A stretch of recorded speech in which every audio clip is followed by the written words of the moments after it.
I mentioned before, you want to use timeouts. Usually the timeouts are set automatically by the tool, so it's not usually something you need to worry tons about. There is a few cases though when you need to do an explicit weight, and we're going to do that using the weight game. So again, I go back here to the timing module. I'll create a new test called weight.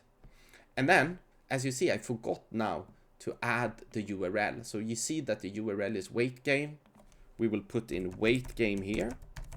And then we'll go ahead and hit this, the window icon here to see if it renders.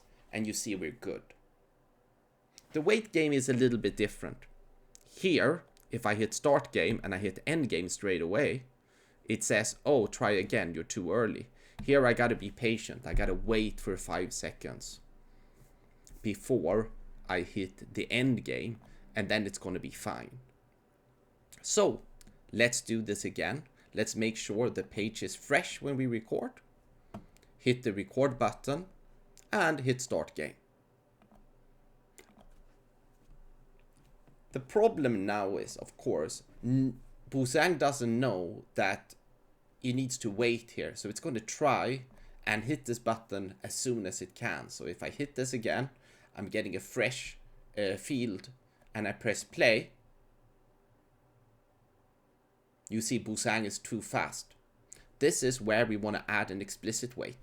So the way we do it is we hit again the little clock, and instead of setting the timeout, where you will retry to do an action within this interval, we set an explicit delay. The delay will actually wait for the time. So again, let's run this and see what happens. As you can see, it's not the delay, it's not the timeout, it's actually waiting. And for some reason, let's see what we had here. It was a little too fast. So let's do delay time 5050 milliseconds to make sure that we're good.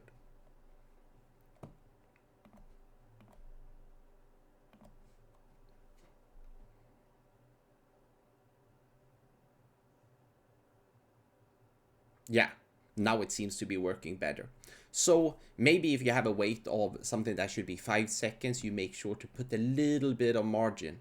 Remember, we put the red here as a warning, because if you increase the timeouts, that will never slow down your tests, because as soon as something appears, it just will retry within that interval.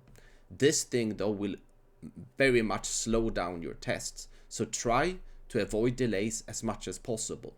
Where you typically want to use delays is when you have like a behind the scenes operation, like a batch job or a database update that needs to happen. Oh, I gotta wait 30 seconds for this to happen.